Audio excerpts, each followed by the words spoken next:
What if the WWF had bought WCW in 1999, right as the tide began to turn?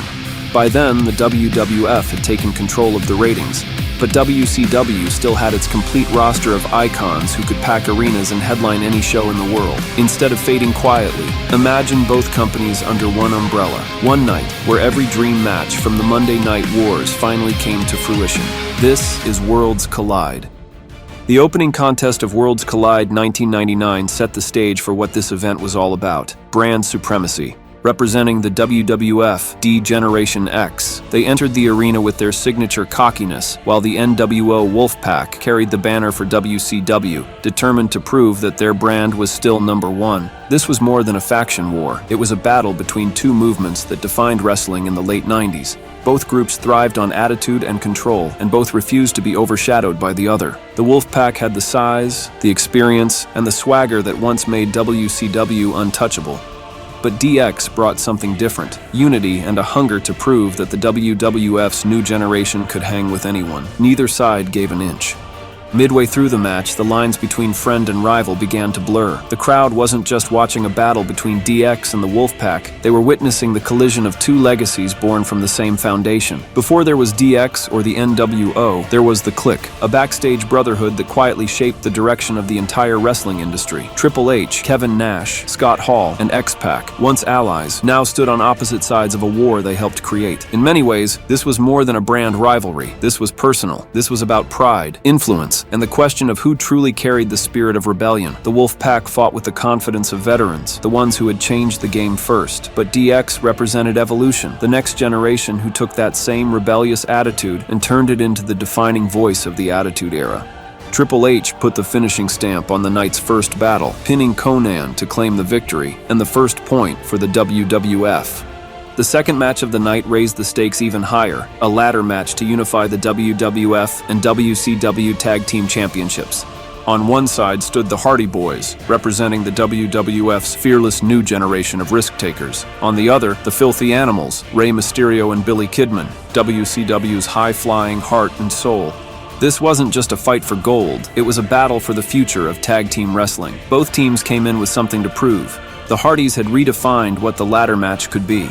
What played out inside the ring wasn't just a match, it was a generational power struggle. Old alliances fractured, egos clashed, and the past hung heavy over every moment. You could feel it, the tension of friends turned adversaries, each one knowing exactly what the other was capable of.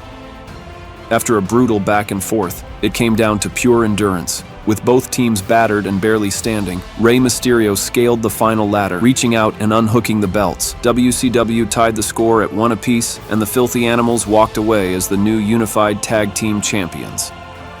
The third match of Worlds Collide brought the women's divisions from both companies face to face, with both the WWF Women's Championship and the WCW Women's title on the line. This was billed as a clash between two pioneers. But from the opening moments, it became clear that Chyna wasn't interested in putting on a showcase. She came to make a statement. In under 3 minutes, Chyna overpowered Medusa, leaving no doubt who the top woman in the business was. The next matchup was all about pure wrestling. Two of the most intense competitors from either company facing off with championship gold on the line. Ken Shamrock, the Intercontinental Champion, representing the Federation's no-nonsense toughness, against the Crippler, WCW's United States Champion. What followed was one of the most technical and physical encounters of the night. No mind games or interference, just two athletes testing each other's limits. Every hold, every strike, every counter reflected the pride of their respective companies. Shamrock brought his MMA background and explosive power. In the end, the Crippler locked in the crossface, forcing Shamrock to submit and claiming both championships in the process. The fifth match of the night was billed as a collision of giants, a battle so big it had to be contained inside a steel cage. Representing the WWF was the Big Show, a literal force of nature looking to prove that size and power could dominate any era. Across from him stood Sid Vicious, fighting under the WCW banner, a man with a history in both companies and everything to lose on this night. This wasn't a fast-paced showcase, it was a war of endurance and power, two heavyweights testing each other's will inside cold steel. Big Show dictated the pace, using his strength to slow things down and control the environment. But for Sid, this was personal. Once a WWF champion himself, he knew that failure here could mean the end of his career. As the match continued, the steel cage itself became the true threat. For two men the size of Sid and the Big Show, this kind of environment was far more dangerous than it looked. Every step, every impact against the steel carried the risk of disaster. These weren't cruiserweights climbing for highlight reels. These were two giants whose combined weight could shake the structure itself. The higher they climbed, the greater the danger. If either man were to fall from that height, it wouldn't just end the match. It could end a career. The cage wasn't just there to contain them, it was there to test them. In the end, despite Sid's grit, Big Show overpowered him and made his way out of the cage, securing the victory for the WWF. With that win, the Federation pulled ahead once again. The next contest brought a darker edge to the Worlds Collide card, a casket match between two of the most destructive forces in the world of wrestling. The Big Red Machine, a monster whose presence alone commanded fear. Opposite him stood WCW's powerhouse, Bill Goldberg, a man whose intensity and dominance had taken him to the top. This was less a match and more a test of who could withstand the other's power. Every exchange echoed through the arena, two absolute monsters colliding with nothing to lose. Goldberg's rugged offense met Kane's supernatural endurance head-on, creating one of the most punishing encounters of the night. As the battle raged on, the question became whether even Goldberg's legendary power could conquer a monster like Kane. During his undefeated streak, Goldberg ran through a who's who of giants: the Giant, Kevin Nash, Scott Norton, men whose size and strength were supposed to be their greatest advantage. Time and time again, Goldberg proved that no one was too big to be taken down. But Kane was different. He wasn't just another powerhouse, he was something else entirely. A figure built on intimidation, pain, and endurance. You could knock him down, but keeping him there was another story. And that's what made this match so unpredictable. The casket changed everything. To win, Goldberg had to do more than overpower Kane. He had to control him long enough to lock him inside that box, to close the lid on a man who'd built his career rising from the ashes. The question lingered. Could Goldberg really do it? Could raw strength and intensity overcome something that almost felt supernatural? In that moment, Worlds Collide wasn't just a test of dominance, it was a test of belief. Goldberg had destroyed giants before, but he had never faced one quite like the Big Red Machine. After a brutal back-and-forth battle, Goldberg delivered the final jackhammer, forcing Kane into the casket and slamming the lid shut, sealing the victory for WCW. With that win, WCW evened the score once again at 3-3. Worlds Collide was far from over. Next came a true dream match, a bout that fans had only ever imagined. Representing the WWF, the Olympic gold medalist and rising star, Kurt Angle. Opposite him, the excellence of execution himself, Bret Hitman Hart. An Iron Man match, 60 minutes to decide which man was the superior technician. What unfolded was a wrestling clinic.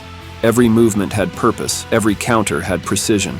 Angle brought youth, intensity, and the unmatched athleticism of an Olympic gold medal winner, while Hart relied on his veteran experience and surgical precision to control the pace. The two traded submissions, near falls and hard-fought points, each man matching the other hold for hold in a contest that felt more like an art form than a fight. Kurt Angle and Bret Hart weren't just wrestlers, they were craftsmen. Every hold, every reversal, every transition carried intent. Both men were trying to prove that their brand produced the true wrestling purist, the man who could outthink, outlast, and out-wrestle anyone alive. Angle represented the new breed, a gold medalist who had exploded onto the scene with speed, precision, and unshakable confidence. He'd been trained to dominate through technique, but here, he was facing the man who practically wrote the book on it. For Bret, this was more than competition. It was personal. After the way things ended for him in the WWF, this was his chance to remind the world exactly who he was. Both men were masters of their craft, arguably the two best technical wrestlers in the world, but the contrast between them told its own story. Kurt Angle stood at the height of his physical peak, an Olympic gold medalist, faster, hungrier,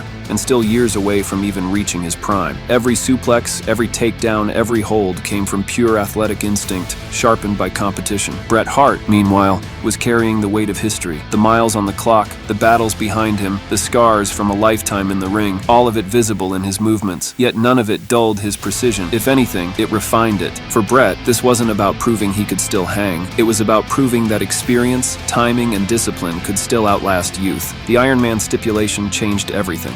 60 minutes, most falls wins. No shortcuts, no countouts, no running from fatigue. It's the kind of match that doesn't just test a wrestler's skill, but their conditioning, their patience, and their will to adapt when exhaustion sets in. Over time, mistakes multiply, tempers flare, and strategies evolve. As the clock wound down, the score was tied. Exhausted, both men dug deep in the final minute. And with only seconds remaining, Bret Hart trapped Angle in the sharpshooter. The submission came just before time expired, a decisive victory for the Hitman. With the win, WCW pulled ahead 4-3, thanks to a masterclass performance from Bret Hart. The next bout was another dream match, one that fans never thought they'd get to see.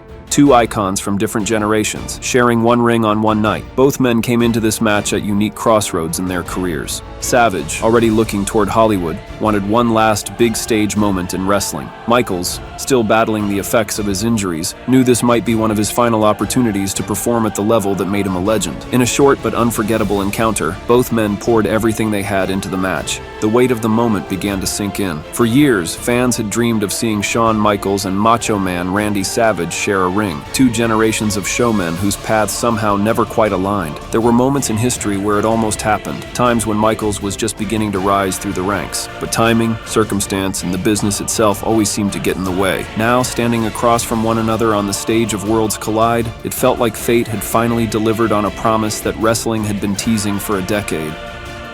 Savage stunned the crowd by kicking out of two sweet chin musics, refusing to be outdone. But in the end, it was Michaels who closed the chapter, hitting a flying elbow drop to seal the victory. With the win, the WWF tied the score once again at 4-4. What came next was a sight fans had only ever dreamed of. The Undertaker versus Sting, inside Hell in a Cell. Two icons of darkness, two symbols of their respective worlds. It was a moment that transcended the rivalry and a clash of legends that defined the era. The atmosphere was electric, the visual almost surreal, black and purple against black and white. What followed was a brutal, haunting battle that spilled beyond the ring, testing the limits of both men. As the match carried on, the true scale of the challenge facing Sting became clear. The Hell in a Cell is not just a structure, it's a legend of its own, a match type born in chaos and remembered for pain, brutality, and careers changed forever. Few enter it and walk out the same. And on this night, Sting had chosen to step into it against the man who defined it. For The Undertaker, the Cell is home, a place where he's conquered legends, ended streaks, and built a legacy of fear that stretches far beyond the ropes. Inside those steel walls, the dead man doesn't just compete, he commands. For Sting, this was unfamiliar territory. WCW had its own kind of warfare. Cages, scaffolds, even triple tiers. But nothing like this. No escape, no disqualification, no mercy. The structure itself bends to The Undertaker's will, and every clang of steel is a reminder that this match favors only one man. Still, Sting stood his ground, the lone vigilante of Nitro, walking straight into the darkness of the WWF's most feared domain. It wasn't about winning anymore. It was about proving he belonged on the same mythical stage as the Phenom. But inside Hell in a Cell, belief only gets you so far. And against The Undertaker, survival itself is a victory few ever achieve. They fought their way to the top of the cell, trading blows high above the arena as the crowd looked on in disbelief. Sting began to retreat, climbing down the side of the structure, desperate to escape the Phenom. He re-entered the ring, trying to recover, but what came next, no one saw coming. From the crowd, another WCW name emerged, Vampiro. He scaled the cell, attacking The Undertaker in a shocking ambush, but that was a mistake.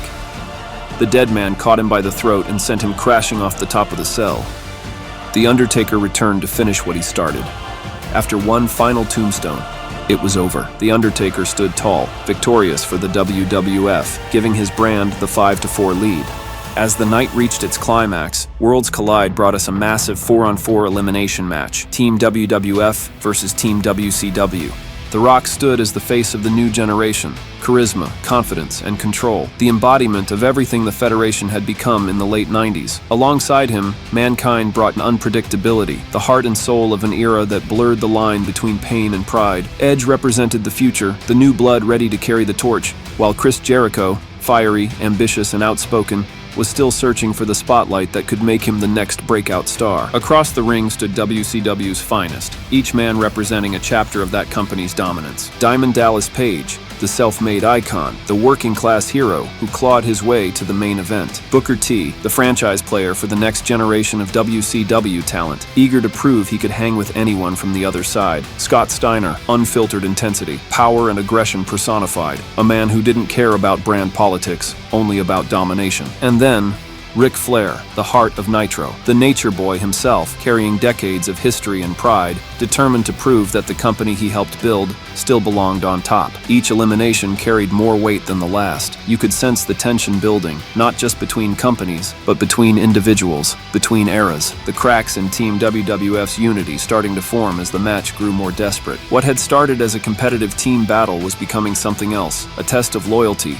of identity, and of pride. Because when you strip away the logos and the slogans, every man in that ring was fighting for the same thing, the right to be remembered as the best of his time. Both sides fought with urgency, trading eliminations and momentum until the teams were whittled down. Legends fell, and the battle of the ages came down to two men, the team captains themselves. The Rock and DDP stood alone, representing everything their brands stood for. The People's Champion against the People's Champion. It looked like The Rock was about to finish it, setting up for the People's Elbow. But then, in a shocking betrayal, Chris Jericho leveled The Rock with a steel chair, stunning the crowd and betraying his own team. DDP seized the moment, hitting a diamond cutter to win the match for WCW. With that stunning betrayal, WCW tied the series once again at 5-5. The war for brand supremacy was heading toward its final battle, one last match to decide the fate of both companies. With the score tied at 5 apiece, the fate of both companies rested on one final match, the biggest main event of the century.